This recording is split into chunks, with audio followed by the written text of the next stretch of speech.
Hello everyone, स्वागत है आपका आज की वीडियो में। डेली लाइफ में हम ऐसे बहुत सारे एग्जांपल्स देखते हैं जहाँ पे ग्राफ्स का यूज़ होता है। फॉर एग्जांपल क्रिकेट मैच में आपको दिखाई देती हैं बड़ी बड़ी बिल्डिंग्स, जैसे कि इस तरह का कोई ग्राफ बना होता है और ऐसे ऐसे हर एक ओवर का हाल बताया गया होता है कि कितने ओवर में किस ओवर में कितने रन बने। उसी तरह से यहाँ पे हम रिप्रेजेंट करेंगे मोशन को ग्राफ्स में। पहला टॉपिक है डिस्टेंस टाइम ग्राफ। जैसा कि इसका नाम सजेस्ट कर रहा है, डिस्टेंस लेंगे हम along the Y axis, time लेंगे हम अलोंग द एक्स एक्सिस। पहले हम ड्रॉ करेंगे फॉर अ यूनिफॉर्म मोशन। आइए देख लेते हैं। यहाँ पे हमने डिस्टेंस इन किलोमीटर्स लिया है अलोंग वाई एक्सिस, टाइम लिया है मिनट्स में। यूनिफॉर्म मोशन के केस में क्या होगा, पहले तो ऑब्जेक्ट रेस्ट में होगा, दिस इज़ द ओरिजिन, ठीक है। फिर इक्वल इंटरवल्स ऑफ टाइम में इक्वल डिस्टेंस कवर करेगी। फॉर एग्जांपल हमने इसको इक्वली डिवाइड कर दिया टाइम को 30, 40, 50, 60 मिनट्स के लिए, और ये 10 किलोमीटर, 20 किलोमीटर, 30 किलोमीटर, 40, 50 और इसी तरह से सो ऑन चलता रहेगा। सो जब यहाँ से मान लीजिए कोई व्हीकल कार मूव करना स्टार्ट हुई, रेस्ट पोजीशन से चली, 10 मिनट में इसने कवर कर लिए फॉर यूनिफॉर्म मोशन के लिए 10 किलोमीटर, ठीक है। पहले 10 मिनट्स में इसने कवर कर लिए 10 किलोमीटर। अब अगले 10 मिनट्स में इसने और 10 किलोमीटर कवर कर लिए, क्योंकि वो अपनी स्पीड नहीं बढ़ा रहा है, यूनिफॉर्मली चल रहा है एक स्पीड से। अगले 10 मिनट्स में उसने थोड़ी स्पीड और बढ़ा ली, अगले 10 मिनट्स में उसने 10 किलोमीटर और कवर कर लिए। इस तरह से ये चलता गया। सो हम देखें, पहले इनको मैच कर लेते हैं। सो हम देखें with in the period of time आपकी डिस्टेंस भी इंक्रीज हो रही है बट इक्वली।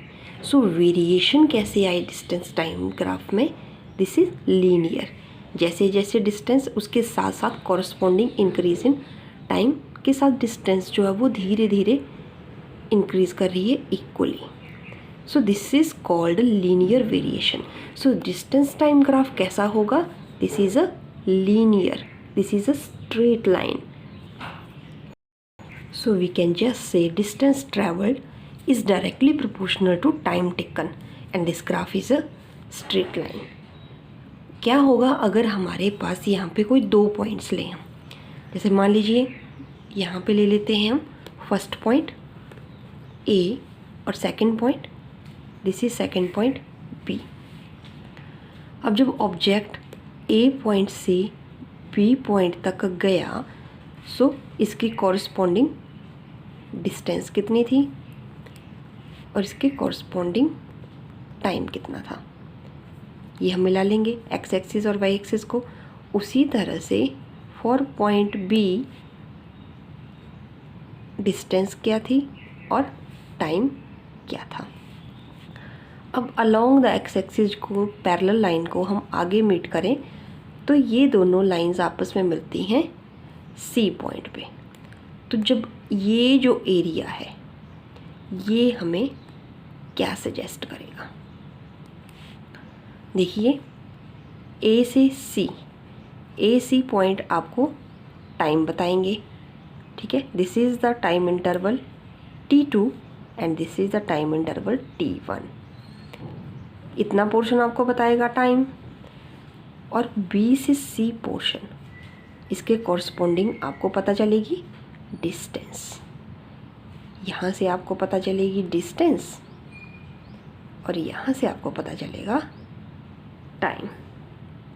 सो इसका एरिया कैसे निकालेंगे और ये एरिया आपको क्या सजेस्ट करेगा, this area of the triangle ABC is distance upon time. और आपको पता है डिस्टेंस अपॉन टाइम क्या सजेस्ट करता है, स्पीड, यूनिफॉर्म स्पीड या फिर वेलोसिटी, क्योंकि दोनों का मैग्नीट्यूड क्या होगा, equal. So we can write velocity is equal to distance upon time. इसी तरह से जब हम स्टडी करेंगे नॉन यूनिफॉर्म मोशन के केस में, तो जैसे यहाँ पे equal distance in equal time interval हुआ, उसमें क्या होता है, टाइम इंटरवल्स तो इक्वल रहेंगे बट डिस्टेंस जो है वो इंक्रीज होती रहेगी।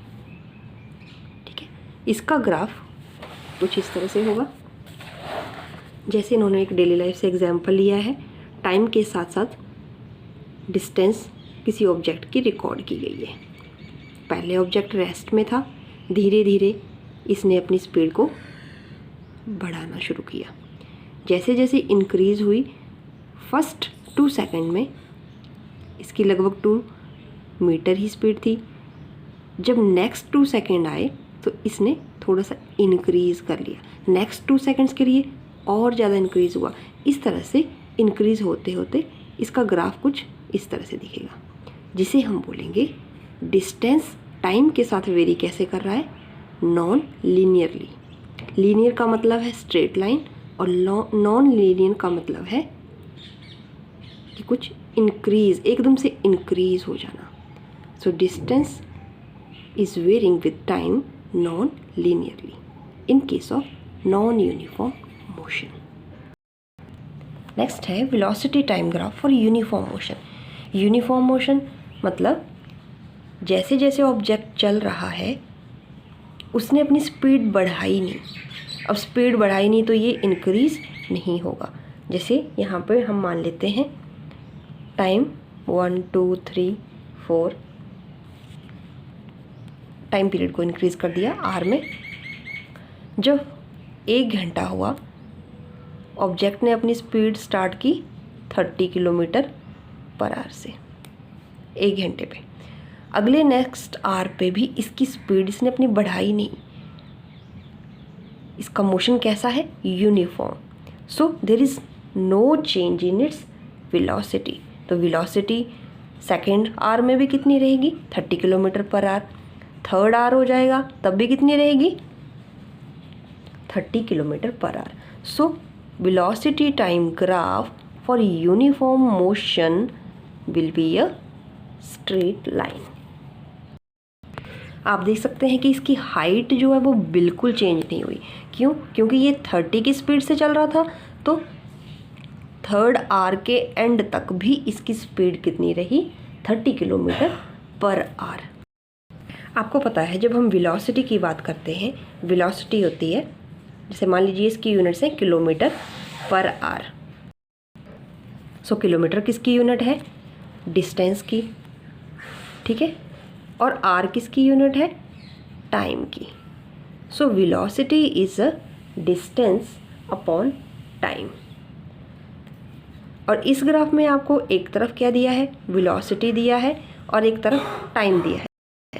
From here velocity into time will give distance या फिर डिस्प्लेसमेंट। क्यों? क्योंकि यूनिफॉर्म मोशन है तो डिस्टेंस का magnitude will be equal to displacement.